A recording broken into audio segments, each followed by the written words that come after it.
chain side. Like if you have those pants, if they're like kind of like wavy pants, on the chain side, they always like put an elastic. So like the pant doesn't get stuck in the chain, because that would be shit. Right? Ready? Hello everybody, welcome to the Higher Jiu Jitsu podcast. Oh, we're on camera. We're on camera today. Yep. There's a little YouTube video happening. Yeah, nice. And we've got the Audacity software going, and we're ready for a sick podcast once again. Matty, thanks for coming in, man. It is what it is. How's your quarantine week been since the last one? It's been pretty good, man. Pretty, not a lot really. Not a lot of? Yeah. Did you stop? What? You were good, keep going. You were good, okay. I mean, I haven't done much, to be honest. A lot of staying at home.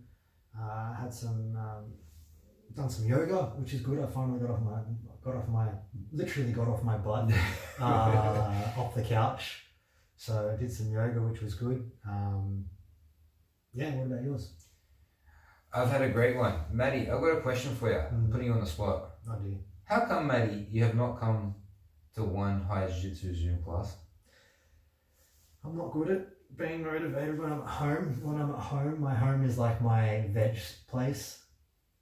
You know, like for me, I achieve things when I leave the house.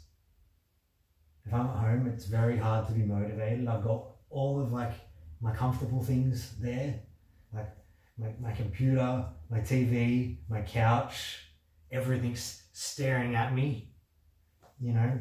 It's like, what's the rule in precision nutrition? One of the courses that if it's in your house, you or someone you know is going to eat it. Yeah, it's the JB. It's the variety law. The variety's law or whatever it is, right? I'm the same when I'm at home.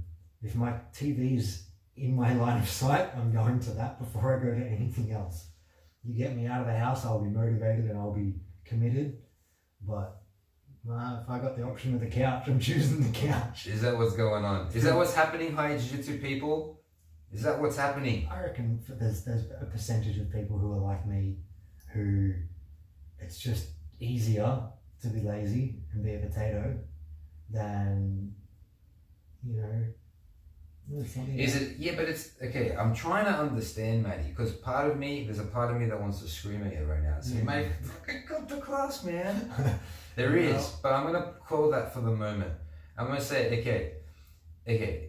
It's also easier when we're not during Corona times, like for you to go from work to home and slob out on the couch rather than go to jiu-jitsu. It's not staring at me in the face. So what's the difference? It's not staring at you.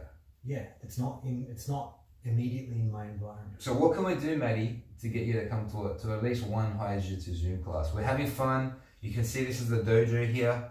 We do some beautiful Jiu Jitsu movements, and as you know, Matty, as a coach of Higher Jiu Jitsu, like so much of our white to blue belt curriculum is movement based anyway. You know, we've got the teeter-totters, we've got the ubers, we've got the 4 points of base, we've got the forward rolls, we've got the backward rolls, we've got the hip escapes. Did I say the ubers? Like there's so many here to do, and this is such a good time, great time to just practice these things, you know. And hey, listen, I know you've been busy, I know you've been doing the thing, I know everyone's doing what they can do in order to survive this time. And I'm sure there has been like just I'm not going to say laziness, but just a little bit of like slobbery. And I think my goal from the beginning, because my first week was a bit crazy, second week, by the third week I started getting into a little bit of that mode, like let me just drink some gin and eat food over night time.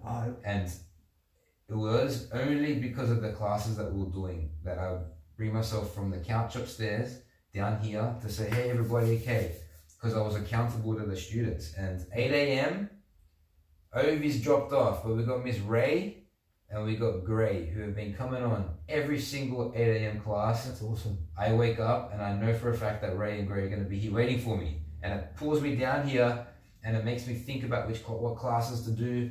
And those two, you know, and of course some other people like have been, you know, doing the online classes, but not very many. There's been way more of you guys and girls who have been sleeping and who might find that I think it's very, very difficult to click On a Zoom link, it's hard. Oh, It's so hard to go into an inbox email and to click it and to say, oh, Zoom online. I'm just imagining, like, at home for me, how easy it would be, because I've got my big, huge TV and my yoga mat right in front of it for when I'm doing yoga in front of the TV. I could definitely do a Zoom class in there. You could, man, and a lot of people can, and hardly anyone is, and I really appreciate everybody who's jumped on. So take this as a kick in the pants, people, please. Like, not for me. Honestly, it's not for me. It's for you. Like, I'm doing this for you guys. Yeah, I mean, I have to recognize how, like, I really should be coming, because I already feel how stiff my body has become. I can't, for those who get to see this on I can't even do like a nice butterfly sit at the moment, because my legs are so tight from, I guess, being immobile. Not because I can't move them, but because I haven't moved them. So I really should be joining in. As I said, I've started to do my yoga practice finally. It took me like 4 weeks to get into gear, 5 weeks. But even this isn't like comfortable.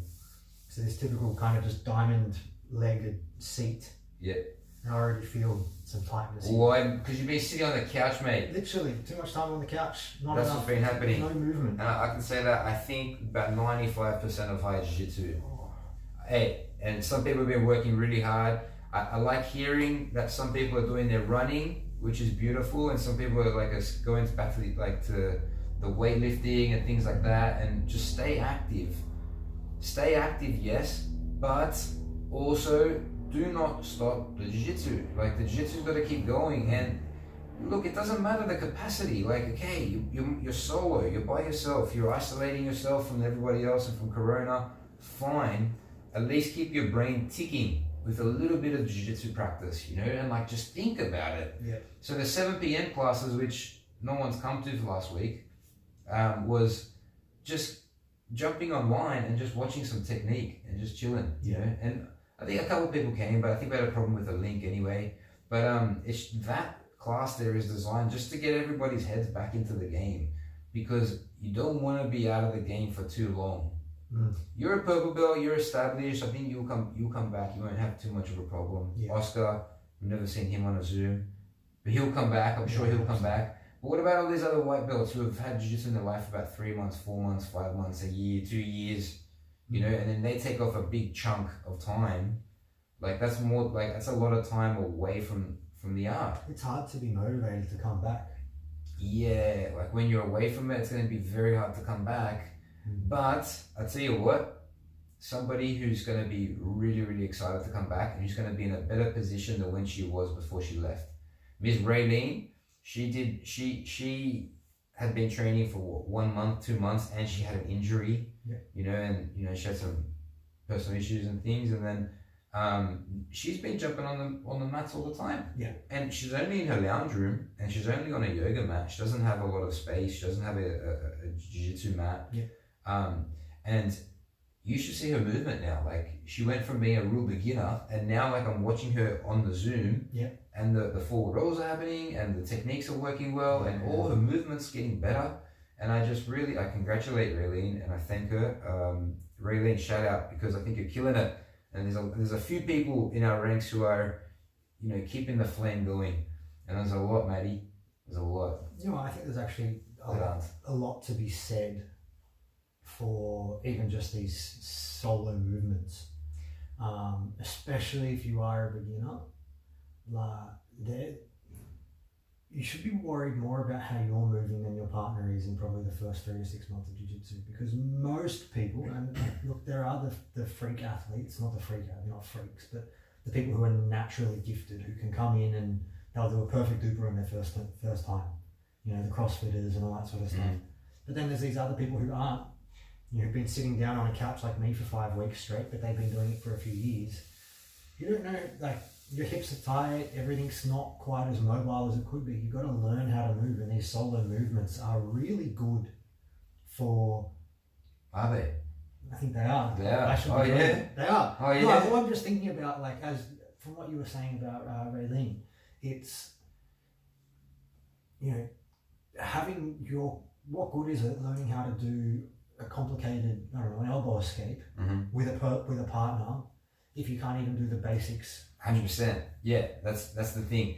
And here's the other part, and Tony Yells helped me come to this realization a little bit. What's a normal high jiu-jitsu class anyway? Like, this is what I, you know, and like all of our school now nerd out on the movements that are required before getting into the actual technique. And that's why, like, if you go to other warm-ups at other schools, you see people just running up and down, just doing laps and running and burpees and all of those things. I'll get it. But yeah. Thanks, Matty. I'll keep talking. That's right. You know, so everybody's doing the burpees and everyone's just mindless movement all the time. You know, put it down a little bit. Down a bit. Down the camera. So it's all mindless stuff. Whereas you come to a higher jiu-jitsu class and we're doing mindful work warm-ups in order to improve on the technique that's going to come soon. Yeah. So, okay, we don't have a partner, but we're still doing the first part of the class. So if you see the Zoom classes that we've been doing, you wouldn't know, Matty, you wouldn't know because you haven't come on to one. But, you know, eventually when you do start coming on, like you'll see that it's actually beneficial and it's actually fun, and we get to talk a little bit and have some fun. It's only 30 minutes, and then pop, you're done. You can go back to your couch and back to your, you know, whatever you're doing beforehand. But I just think I'm playing around with you, mate, a little bit, but at the same time, like just train people. Just like do what you want. I don't know. Do what you want. What can I say? Here I am, like telling people what to do. I'm not telling you what to do. I'm just saying that I think continuing on with your practice of jiu-jitsu in whatever form is can be extremely beneficial for you, and I feel like you're potentially not taking advantage of the situation as much as we can by not doing anything. So like we're giving a beautiful platform to keep going, and I think it's time for people to get out of their slumbers. You know, it's also traumatic, like this whole Corona stuff. Like before I knew it, like high jiu-jitsu was pumping, was doing awesome, I was loving the classes, and before you knew it was like someone swept the rug right out from underneath our feet. Yeah. And I was on my butt, like, what the hell? And I asked my wife, like I was flipping out for the first week, 2 weeks, like pulling my hair out, like didn't know, I couldn't relax, I couldn't like chill, I could hardly sleep. I was like, oh my God, what's going on? And I'm sure everyone was in that situation too, but we've had time now to deal with it, and let's just go back to the things that we love in whatever form. That's a black belt. I think a black belt is a white belt who never quit, but I think it's a white belt who never quit no matter what circumstances, you know? Absolutely. And let's keep going, people. We have so much work to do, so I'll see you in the Zoom classes, and that applies to everybody. Everyone's welcome to those too. Yes. So, after that was my plan, just to jump on the podcast and have a little chat and just see what's going on with everybody's like just learning of jiu-jitsu. Today, Matty, we got a nice podcast in the ranks, and it follows on from what we've been talking about today, because as we said, the basics are the basics, and the basics can be practiced. I'm telling you, in the Zoom classes, we're practicing the basics of what we're doing. And as a white belt, Matty, and a blue belt, really, I resisted learning from a curriculum, right? Like I didn't like it, okay? I thought it was just tedious, just the same thing over and over, and I didn't think it was relevant to what was the most important thing of jiu-jitsu, which is to win, which is to perform, which is to score points and to submit. You know, I thought there were more effective techniques at the time than what was on the curriculum, and I thought jiu-jitsu went beyond the basics. You know, like instead of doing that, and this is what we're doing now too. Like I was on YouTube, even back in the day, you know what, 2010, 2009, 2010, I was a blue belt, and there was still like thousands and thousands of hours of jiu-jitsu online. You know, so I'd be finding ways, I'd be looking at, you know, Rafa Mendes and Cobrinha and all these guys and seeing what are they doing. You know, so I could see what was working in the competition realm, you know, and then practice that. Mate, it's got to do with curriculums as well, for sure. I don't think every curriculum's the same. It's like, yeah, we work off a curriculum, sure, but what is the curriculum? I think that's an important thing to think about there as well. How did you put it together? Well, how do you put it together too? Yes. And that's the thing about like jits, and maybe that's what I initially thought about the curriculum, was the fact that it's just like kata. So I never did karate, but you look at some karate teachers, instructors, like in just practice, and it's just and I thought in my my ignorant younger self, I was like, man, I can just go up to that guy and punch him in the face and KO him, and then he'd be done. So I wasn't really thinking like too far ahead, but I thought like that's what a curriculum is. And then when you come into a school and you start the learning process, it's very easy to get into the fun and games of it and not really think about like the shell, the structure that you're going to employ, going to use in order to structure the learning, essentially,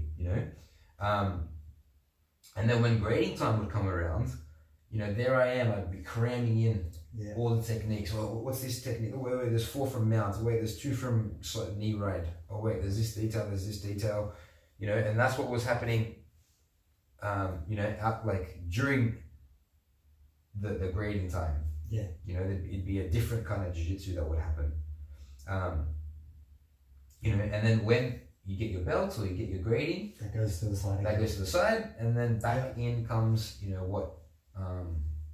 what you want to do all the time anyway. So, do you have any experience with that, Matty? Absolutely. I mean, that was, I think you speak of 2010, but that's kind of when I started training. I think I started in February or March of 2010. I think that's when it was.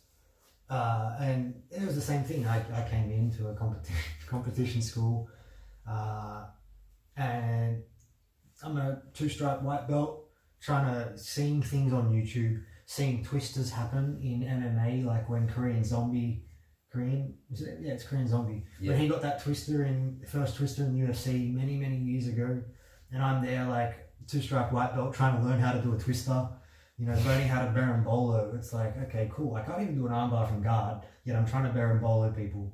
Yeah. What is it? Why were you Why were you more inclined to try the berimbolo than you were to practice the... It was the cool thing. All the best guys are doing it. So you're like, oh, these guys are winning competition. This is what they're doing. This is what I want to do. I want to win. Yeah. I think it's a winning mentality that kind of does it. Yeah, I'm sure, yeah. So what about that winning mentality? You want to cut corners. You want to be the winner. You don't care about a learning. You want to win. Winning, and it's funny because in my mind, learning is how you win, but you don't see that when you want to win. When you want to win, you just want to get to the end goal. You don't care about the steps in the middle. Yeah. Does that make sense? 100%. Yeah, because the outcome is the most important thing. Yeah, exactly. You're focused on the outcome, not the process. Mm-hmm. That's such a big thing about that. Like you want to achieve the goal, and you put all your eggs in that basket, that you kind of forget what it's like to walk with the basket in your hand, not fall over that way. Yep. And it's really interesting, man. Fast forward a little bit, and Higher Jiu Jitsu began as the Commune, and it was a way for enthusiastic jiu-jitsu practitioners to come together and to test their skills against one another. And it was a good idea at the time. At the time, I thought it was great. But to test isn't to learn, and the difference there quickly became clear. As in, people with existing skills would come in to test, and they weren't there with their learning caps on, like, okay, what do we do? What can I do here? What can I do there? They were saying, this is what I'm doing, I'm going to use it. And nothing against the people that were coming in, because that was the premise of what we're doing in class. Remember those days, Matty? I do. What were they like? You'd walk in, you'd either get spanked or be spanked, or be the spanker. Yeah. And you're happy either way. We're never assholes about it. No, not at all. But it was just you said it yourself. It's people were there. This is what I have. It's not, hey, let me test this. The only time anyone was ever testing something and you were exploring moves was if you went to an open mat with people. Yep. Open mat was the explore and play and understand. Class time was roll hard, roll to win. Mm-hmm. That's what I feel it was. It was always just win. The commune? No, not a commune, but other places. Yeah, yeah. Commune kind of started that way a bit, I think, Had certain people in there at the time, which kind of like, I think that's the people who came in kind of determined what the class was going to be like a little bit too. So, if there were like higher level people, then the lower guys kind of got left aside a little bit. Mm-hmm. And if there were lower people there, then maybe sometimes like a higher guy would be left aside because there was no structure. It wasn't like that whole thing made me realize that shit. We need an intro class, we need a fundamentals, we need an open rank, we need an advanced. Because I just didn't know who to cater to. Like someone would come to class with a bit of a lucky dip. Okay, who are we gonna have today? So look, I can understand that too. I mean, I'm just thinking about it, right? When you've just opened your own gym, for lack of a better word, and you have other brown belts come in and join you, you're like, all right, well, you kind of don't want to be teaching another brown belt an armbar from guard. When you're a fresh brown belt, as you said, trying to run this school with 4 people in the class, you're probably going to be like, well, this guy won't want to learn that. So, as you said, you kind of didn't know who to cater to. Yeah. Like 100%, and that was a big problem for me too, because like, okay, so the commune, you can come in, you can train as you like, and I have a tendency more than others, I think, to try to please people. Like if somebody comes to Higher Jiu Jitsu, I really want them to have a great experience. Like that's what I want. I want everyone to leave the school being like, oh my god, that was the best Jiu Jitsu I've ever had. Like that was awesome. What a beautiful experience. That's what I want. And that's why I started getting really hard. Like, it wasn't the package that I was wanting to deliver to people. I wanted something a little bit more specific, I wanted something a lot better at the time. It's interesting. I was just thinking about that. I remember probably 6 to 9 months ago now, maybe. I've lost track of time. There was I think he was a blue belt. Came in, he was from America and he was just visiting Sydney. Mm-hmm. And I remember he said that he had a conversation with you and really liked the ethos and the way you presented the school on the website. And he was saying I think he was in his late 30s, maybe early 40s. He said he trained every day, but he only ever trained once a day. He said the idea of training 2-3 classes a day was ridiculous to him. Yeah. He came in for a morning class, and it was an intro class, so there was no rolling, none of that. How to play, went through all the movements. He came out of it in a really good mood. And then he came back that night for 2 classes. He's like, I've never been able to do that. He's like, this gym's amazing in that I can come in, I can do jiu-jitsu, and then I can come back later that day and my body isn't beat up from it. Yeah. And that's like, I guess it's the complete opposite end of what we were just talking about when the commune was, where you didn't know how to cater to people, and it was, now you've got people coming in going, wow, you're delivering that package you were trying to originally aiming for, but didn't know how to get there. Yeah, and there's different parts of that package. So that's what we're going to do now. We're going to kind of break down that package. But just on that note as well, like it was hard as a purple belt. I just want to say that, like coming in and running a school as a purple belt, because you get a brown belt that comes in. God forbid a black belt. We had a few black belts coming in. It's like, you just felt like, what am I doing? Why am I teaching you? Like, whether it's humility, whether it's like insecurity, whatever it is, it was uncomfortable sometimes teaching a higher level person or somebody that's better, and it still is sometimes. Like I had Ryland come in and he jumped on one of our Navy classes, and that was so interesting. I was like, I'd rather him, like I want to learn from this guy. Like, I don't want to. Part of me feels like I don't have much to teach somebody like Ryland, but Steve Maxwell was actually one of those people that pulled me aside at that time, especially at that time, and I've worked on that. I've gotten so much better at that, and I know that I have a lot to share with and help. I can help a lot of people, and Steve Maxwell helped me with that. He said, John, man, he's like, you're a coach, you do awesome, like, you follow the curriculum, like, and you're going to help heaps of people. Like, this is what a school is, like, you're delivering this, and that needs a teacher, that needs a leader. So like, do it. Like, stop being a bitch. Pretty much is what you were saying. Like, just do it. I was like, all right. So after that, that's what actually helped me, and it helped me really start to delve more and just deeper into this idea of learning, and just start to obsess a little bit about, okay, this is Sammy the white belt that comes in. How can I make this path as beautiful and as seamless and as effective as possible for Sammy to come in and learn and get to blue all the way to black belt? So soon enough, new students found us.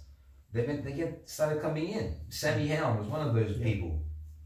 I was saying to them, yeah, man, like, come in, please, like, sign up. This is like, I'm so happy to have you as part of the school. I really was. And I'd say, yeah, we'll teach you jiu-jitsu, you know, and then they'd be like, yeah, sure, I'd love to learn jiu-jitsu. Here you go. Here's the $90 per month that we were charging at the time. It was a steal. Yeah, that was a steal. You know, they trusted me as their coach. And, you know, class after class, they'd show up and I'd teach the things that I thought they ought to know, you know, and a lot of the times that was like the little tricks. You know, like, or this person taught me this, do this, you know, or here, this person does this, do this. And then over here, go over here, do this, do that. And there was, sorry if that didn't make one bit of sense, but what I'm saying was patchy, you know, there wasn't one foundation. It wasn't coherent. It wasn't one fountain of knowledge that we'd all kind of pick in from.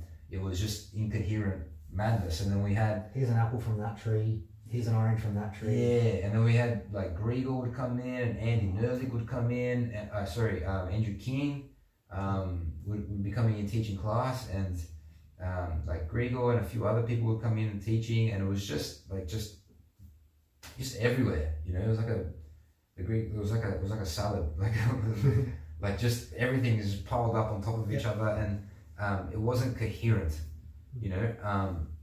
Seneca, Matty, says, if a man knows not to which port he sails, no wind is favourable. If a man knows not to which port he sails, then no wind is favourable. So suddenly, from the lens of the coach, I saw the importance of the curriculum.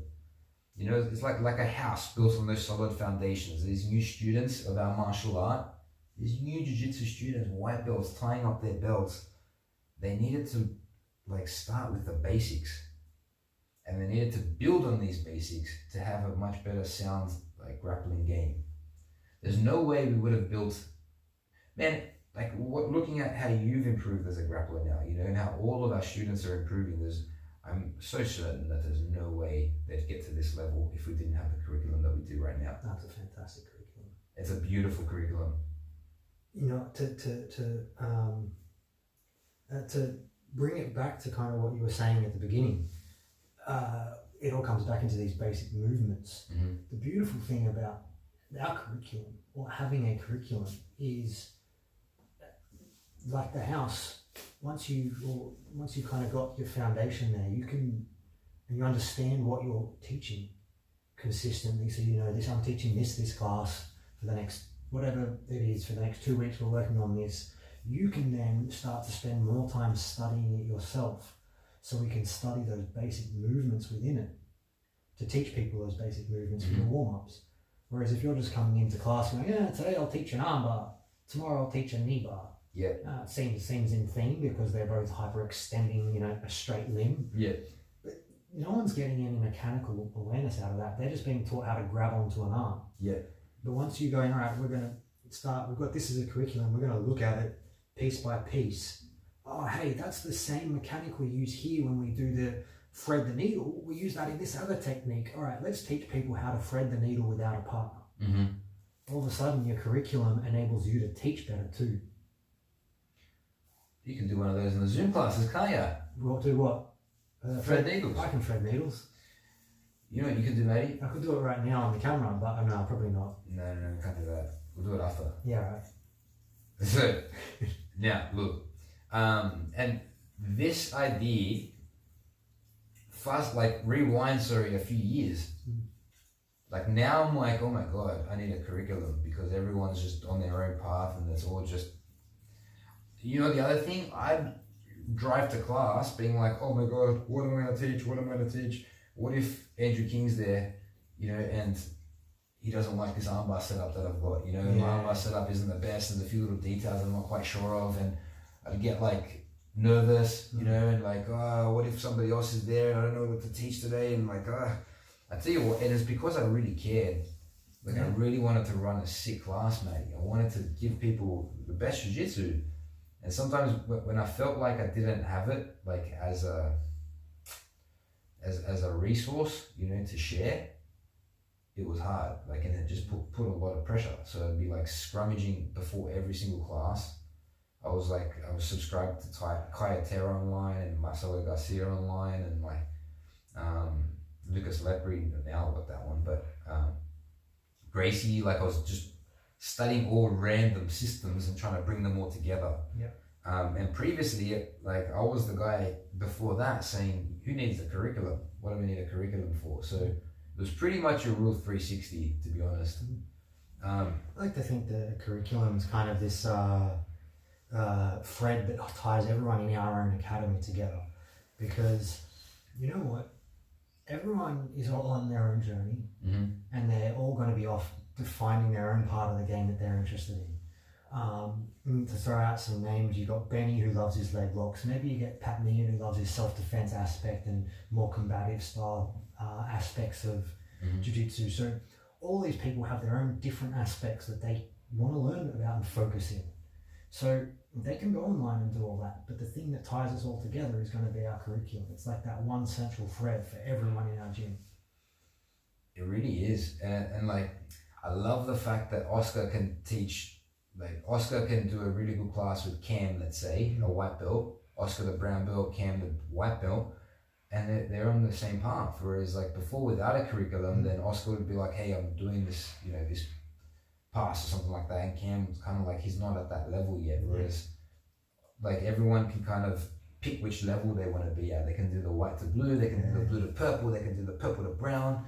They can do the brown to black, and every belt kind of builds on the previous series of techniques, and so we've gone full circle now, and it's a team now. It's a whole team. It's a whole school. And you think about schools, like go to school and you got a curriculum to learn from in a school. What's different? If you're learning a martial art, sure, there's differences to what we do. But you're still there applying yourself diligently, showing up every day, putting time, putting effort, and wanting to get skills from this time that you're investing. I like the way you kind of give the that analogy just then about white to blue to purple builds on white to blue, and then say the purple to brown builds on the blue to purple. Yeah. So it's all kind of building on each other, much like when you went to high school or primary school or whatever. The skills you acquire in year one directly rely to the skills you're going to acquire in year two. You've got to learn how to add and subtract before you even delve into multiplication and division. I like that. Yes, So you got to build it up. Yep. And then you go into the long multiplication. It's getting complicated. You go into long division. Remember long division? Square roots and and it was like this one and then this one. And then you go down for the long division. No, I don't remember that. No? Go on. So if you put like 3, this one, and a 9, that works out to 3 on top. So 3 is a 9. I think, I don't know. Anyways, we've gone full circle, Matteo. That's it. You know what I mean? Like, and funnily enough, all of the vast majority now comes from the curriculum. It's the textbook that our students refer to when they come to learn. That's our textbook, and improve on the mats. It's impossible to put it aside and practice other jiu-jitsu, like, because the curriculum is our jiu-jitsu, and it's not to say that we don't ever do anything that's outside of that curriculum, but if you start, what I mean by that sentence is, you can go to any other technique. Once you know our curriculum, go look at any other technique and you can look at what makes that technique work. Because our curriculum helps you understand jiu-jitsu. Not just do it, understand it. Yes. Understand why it all works.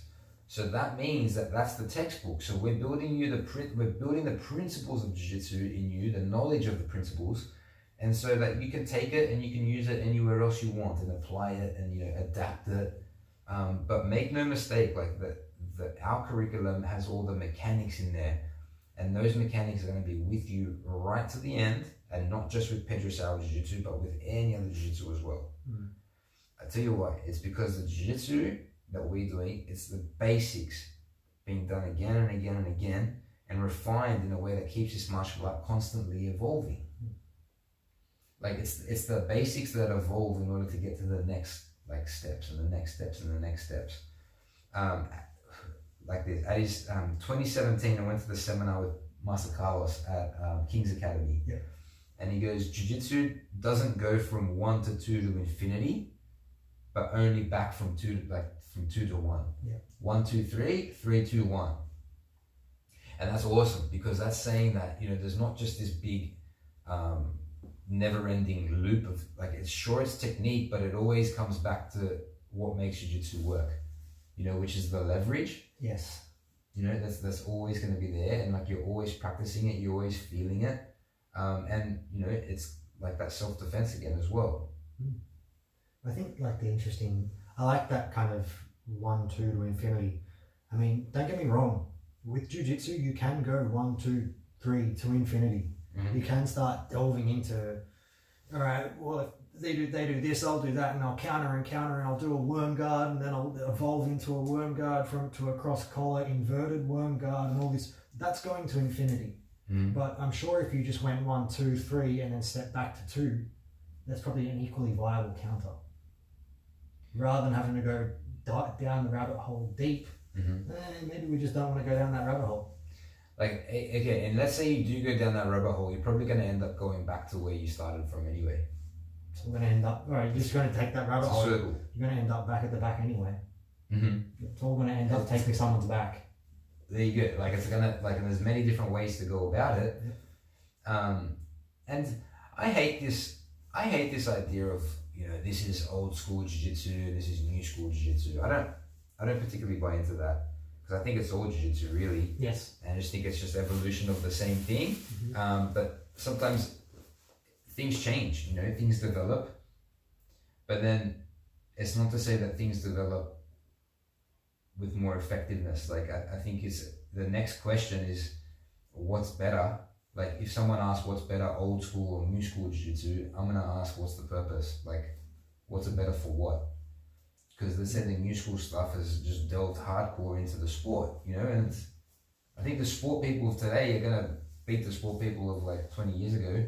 I think, yes, absolutely. You know, but if you ask, okay, you know, let's say what, how does it improve on like a measure of self-defense? Let's say, I feel like the people of 20 years ago are going to be able to punch your head in so much easier, yes, you know, and whilst keeping themselves safer than what a competitor of today's age would.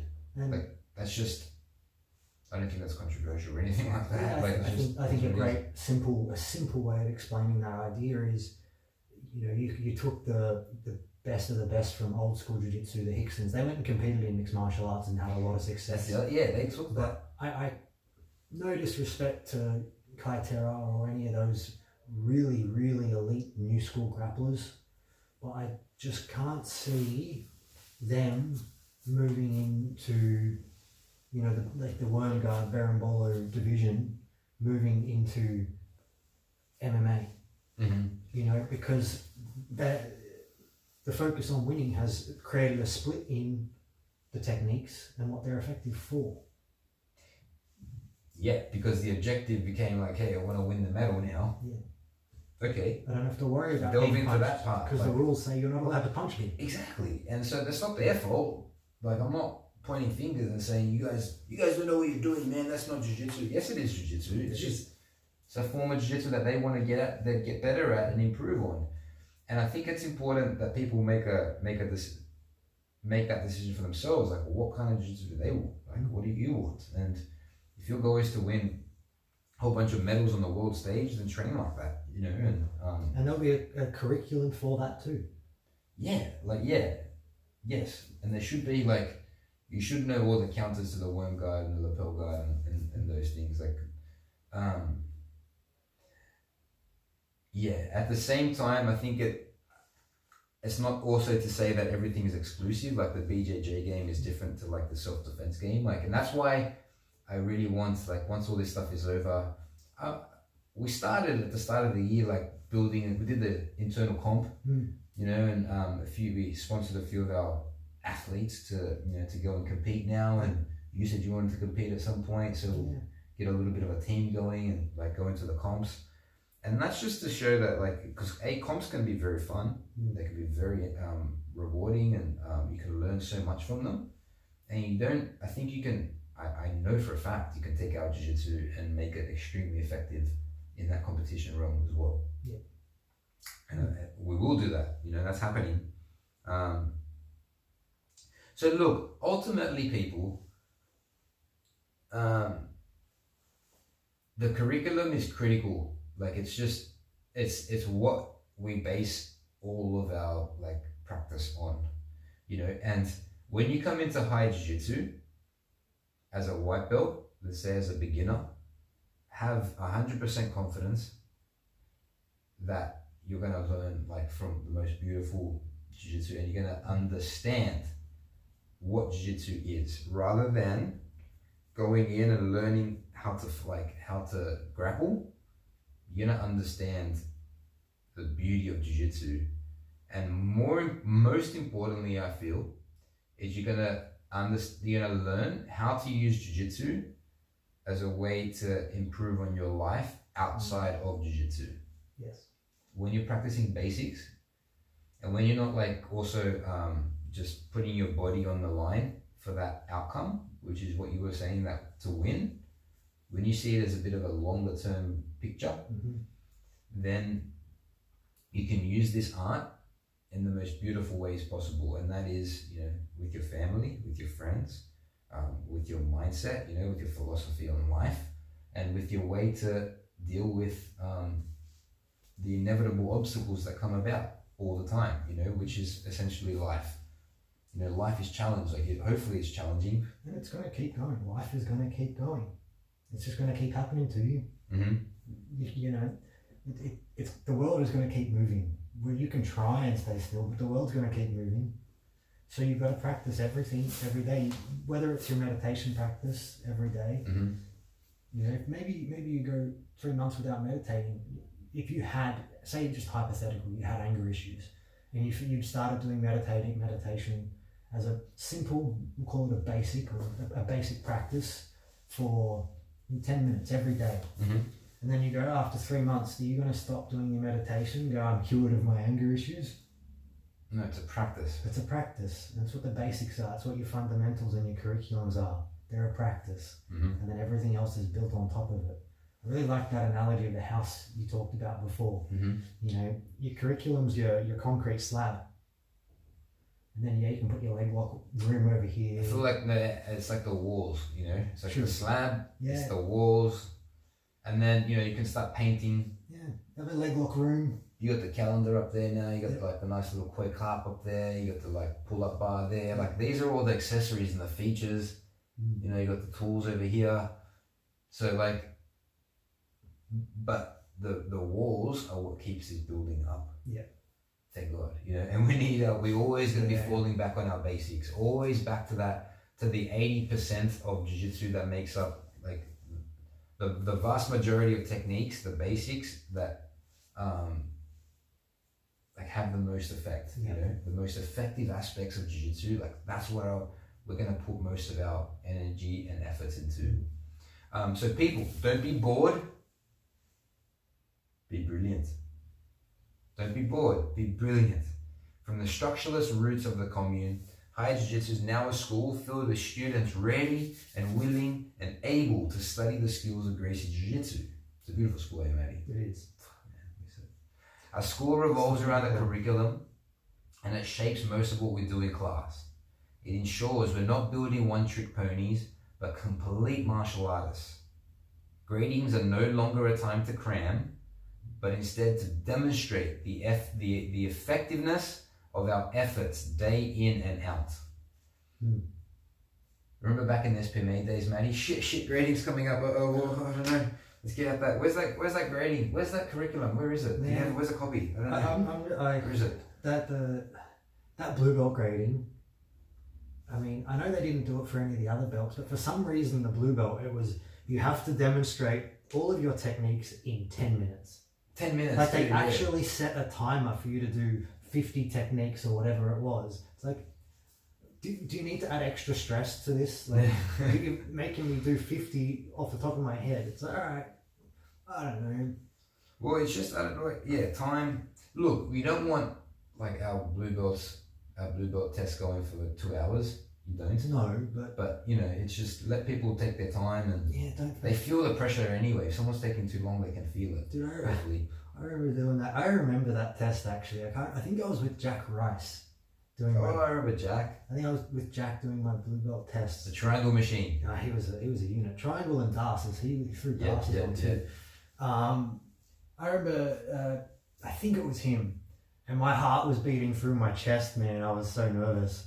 And he could feel my heart. Okay. Something top side control. He's like, "You okay, man?" I'm like, what? Yeah. He's like, "I can feel you. I can feel your heart thumping."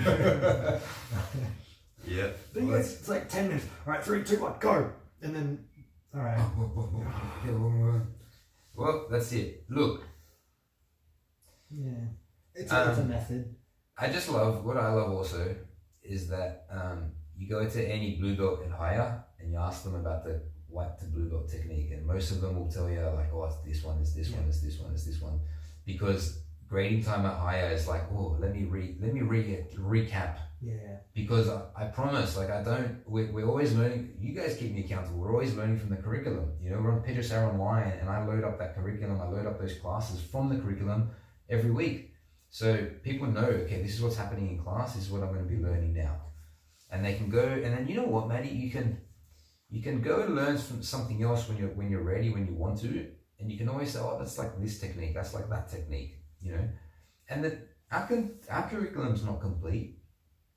We don't have like a lot of techniques in our curriculum, and that's why we're saying it's like the 80%. It's not the 100%. And I like the fact that there's a little bit of space where you could go out and look elsewhere. You know, and we have a master that's never ever said like, don't ever look elsewhere. Our way is the only way. Like Master Sao is like, go everywhere, study it, because we're all white belts at the end of the day. We all have a white belt on our head. Yep. And so, like this, we're not limited by our curriculum. We are liberated by our curriculum. I like that. Because it allows me to rock up to class and know exactly what I'm going to teach and just delve into the core of that.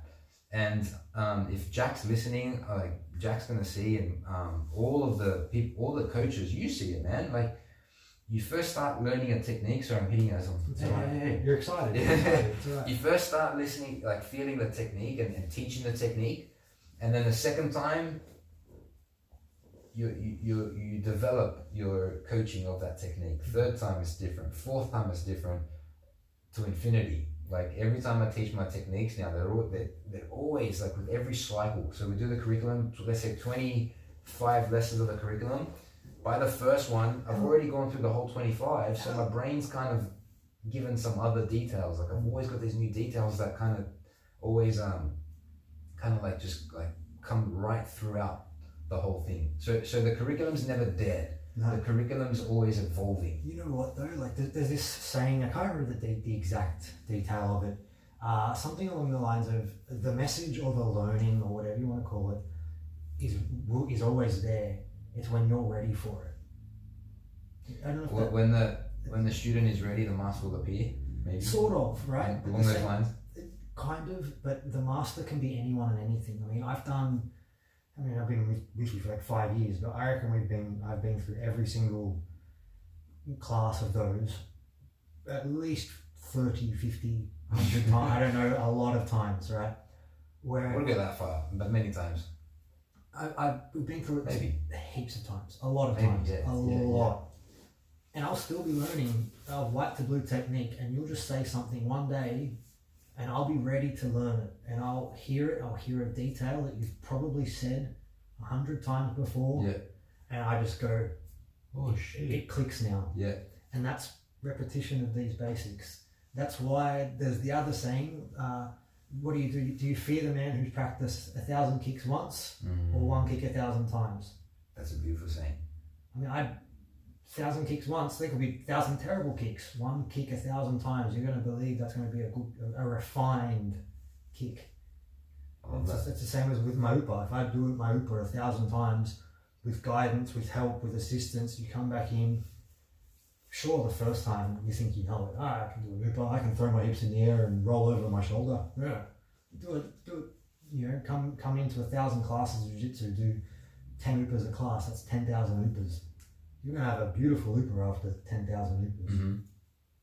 It's going to have evolved over time. It's not like you're just going to figure it out day one and it's going to be masterful. It's beautiful. Like, you know, when you have the bases covered, you can move in different ways. Like you can, these are the basics. Okay, now I can go here, now I can go there, now I can go here. I feel liberated now. I've got my black belt now, Matty. See this one? Yeah. And that's, to be honest, only now I feel comfortable to start learning other stuff. Because before this, I had so much work to do on this curriculum and it's on the basics. Yep. And now I feel like, you know, my basics are at a point where I feel like I can start building on them. And I've already painted the house. Now I'm like starting to accessorize the house, you know? Yeah. I'm still a work in progress, but... And then maybe in a couple of years I want to renovate again. So you know what? Like get this out and then do some new stuff, you know, make it better and make it, extension and all of these things. And that's the beauty of it.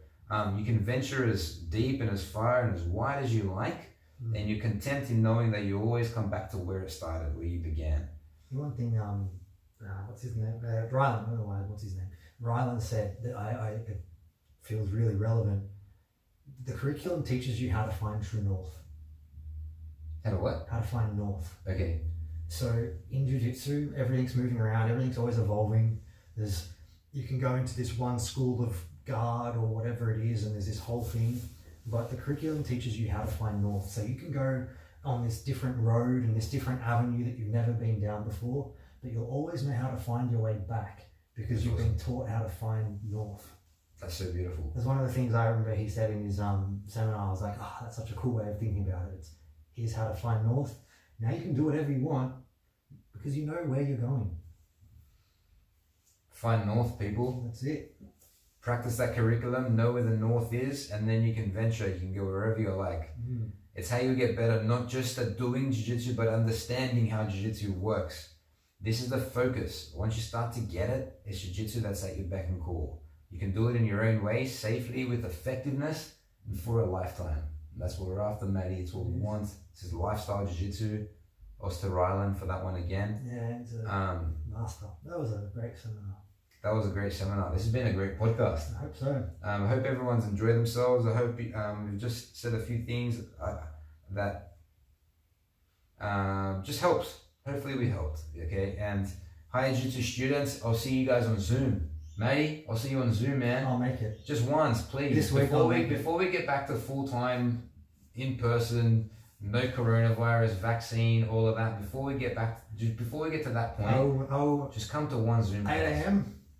Whatever you like, 8 a.m. I'll come. But 8 a.m. Monday, Wednesday, Friday, 12 p.m. Tuesday, Thursday, which is getting a little bit easier, those classes now that winter's coming up and like going outside isn't so fun. I don't have a webcam.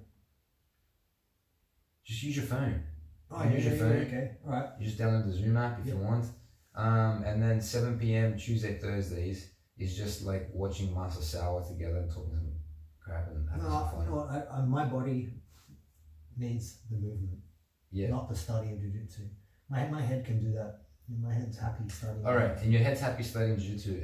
How many times have you opened Pidgeot online this time? Well, there you go. No, I still think about it. Think about it, yes, but it's nice to kind of like sprinkle it and just dust off the cobwebs. That's why we're doing that too. So we'll do whatever you like, Matty, but I'm here for you, man.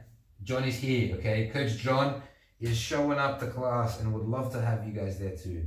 Everybody, one more time, thank you very much. Feel free to send us a comment or put a review up on iTunes.